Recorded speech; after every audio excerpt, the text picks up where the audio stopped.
pendant que je parle, je ne vais même pas dire au nom de Jésus-Christ. Je peux dire en mon nom. Alléluia. Je ne dis pas au nom de Jésus, mais je dis en mon nom. C'est pourquoi, au nom de ma parole, soyez guéris. Nous avons un thème intitulé Prends courage, lève-toi, Jésus t'appelle.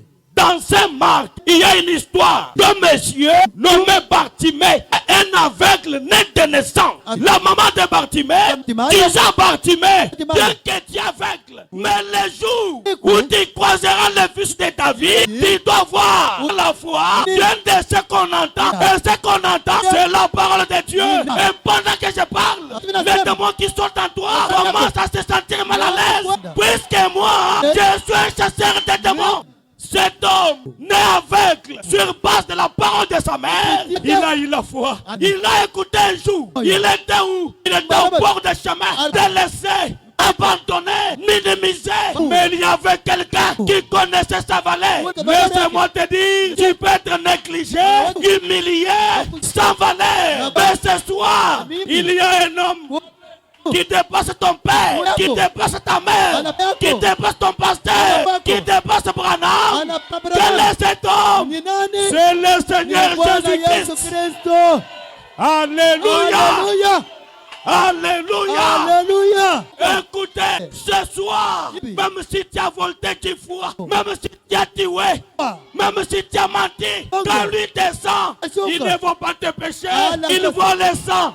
Écoutez, il a crié, la voix de cet homme a arrêté Jésus. C'est-à-dire la voix doit arrêter Dieu ce soir. Qui peut dire Amen? Et Jésus n'a pas prié, il a dit à Bartimée, qu'est-ce que tu veux que je te fasse? Un type de la foi, il a dit, Rabouni, je me vois.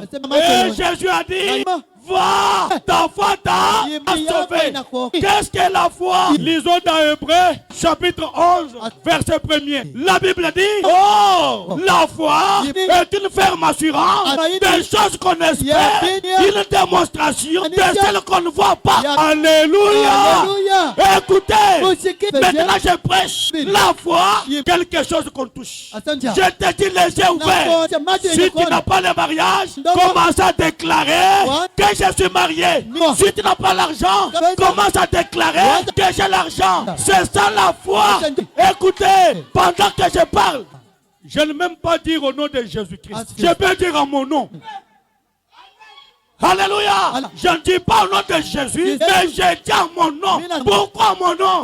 La parole dit, quand Dieu envoie un ambassadeur comme son représentant, le ciel, les anges sont derrière lui pour appuyer sa parole. C'est pourquoi, au nom de ma parole, soyez guéris. La peur, c'est une maladie qui tue l'église aujourd'hui. Alléluia. Alléluia. Il a dit, bien que je suis aveugle, je vais le voir. Même toi, cette église n'est pas de Kassai. Cette église, c'est l'église du Dieu vivant. Si tu n'es pas Kassai, tu es un enfant de Dieu. Enlevez la paix. Écoutez, cette campagne est dans l'église. Elle n'est pas publique. C'est pourquoi je lis Branham. Lisons papa Branham. Lisez la brochure intitulée Lettre audio à Levi. Au point 23. À ce sujet, c'est comme lorsque Jésus était sur la terre. Il a dit avec le Bartimée, l'a appelé, oh toi, fils de David. Et c'est qu'il sera dans le millénium, le fils de David. Pas oh toi, fils de l'homme. C'est qu'il déclarait être, oh toi, fils de David. Eh bien, c'est ça qu'il sera dans le millénium pour les Juifs. Il est fils de David pour les Juifs. Pour nous. Et la parole de Dieu, nous voyons que sa requête a été exaucée. Pourquoi? Il appelait Jésus fils de David. Mais lorsque cette femme syro-phénicienne a crié à son intention, oh toi fils de David, elle n'avait aucun droit sur lui en tant que fils de David. Mais quand elle a dit, Seigneur, ce qui était fils de Dieu, elle a alors obtenu ce qu'elle demandait. Écoutez, pendant que tu es debout et refuses la première naissance. Pourquoi? Des fois ton père était féticheur, ton père était prostitué, des fois il a touché le sang.